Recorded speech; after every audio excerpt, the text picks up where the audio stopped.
কি তোমরা এত লোক বল নিয়ে সকাল সকাল আমার বাড়িতে কি করছো? কি হয়েছে কি?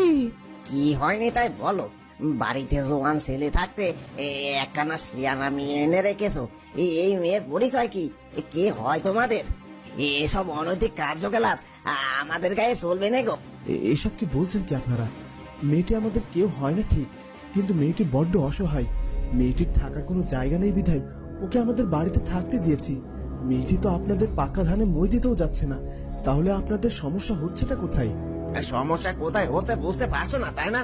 অসহায় মেয়েটিকে পেয়ে তোমরা যে কেন তোমাদের বাড়িতে আটকে রেখেছো তা আমরা খুব ভালো করে বুঝতে পারছি গো। কিন্তু আমরা জেনে বুঝে তোমাদের এমন এমন অরাজকতা তো করতে দেবো না। তোমাকে এই মেয়েটিকে বিয়ে করতে হবে, তারপর তোমার বাড়িতে রাখতে হবে।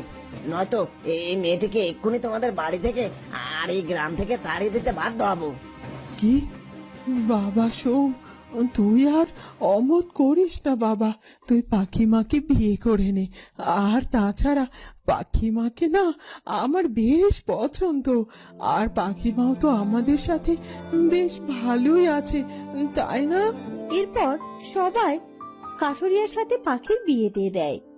একদিন মাঝরাতে সোমের ঘুম ভেঙে যায়, আর সে তার পাশে তার স্ত্রীকে দেখতে না পেয়ে তাকে খুঁজতে আরম্ভ করে দেয়। এত রাতে বউ ঘরের বাইরে কোথায় গেল? দেখি তো, বাইরে গিয়ে দেখি। এ কথা বলে সোম ঘরের বাইরে গিয়ে তার স্ত্রী পাখিকে খুঁজতে থাকে। পাখি, পাখি, কোথায় তুমি? এ কি, কোথাও তো দেখতে পাচ্ছি না। কোথায় গেল যে মেয়েটা? দেখি, একটু অপেক্ষা করে দেখি ও ফিরে আসে কিনা। কিছুক্ষণ অপেক্ষা করে সোম ঘরে চলে যায়, আর ঘরে গিয়ে সে তার বিছানার দিকে তাকিয়ে লক্ষ্য করে দেখতে পায় সেখানে বেশ কিছু পাখির পালক পড়ে আছে। এ কি, আমার বিছানায় পাখির পালক এলো কোথা থেকে? তখনই পাখি ঘরে ঢুকে আসে। এ কি, তোমার ঘুম ভেঙে গিয়েছে? কখন উঠলে তুমি?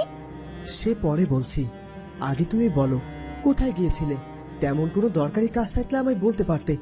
এত রাতে একা একা কেন বাড়ির বাইরে গিয়েছিলে শুনি? তেমন কোথাও যায়নি, আসলে ঘুম আসছিল না, আর তাই বাইরে একটু হাঁটাহাঁটি করছিলাম। তুমি ঘুমাচ্ছিলে তাই বলে তোমাকে আর ডাকিনি। এখন আর এসব কথা বাড়িয়ে সময় নষ্ট করে লাভ নেই। এখন আমার বড্ড ঘুম পেয়েছে, চলো তো ঘুমিয়ে পড়ি। ঘুমবো তো বটেই, তার আগে বিছনায় একবার পরিষ্কার করতে হবে। দেখো না, বিছনায় কতগুলো পাখির পালক পড়ে আছে। কোথা থেকে যে এলো এসব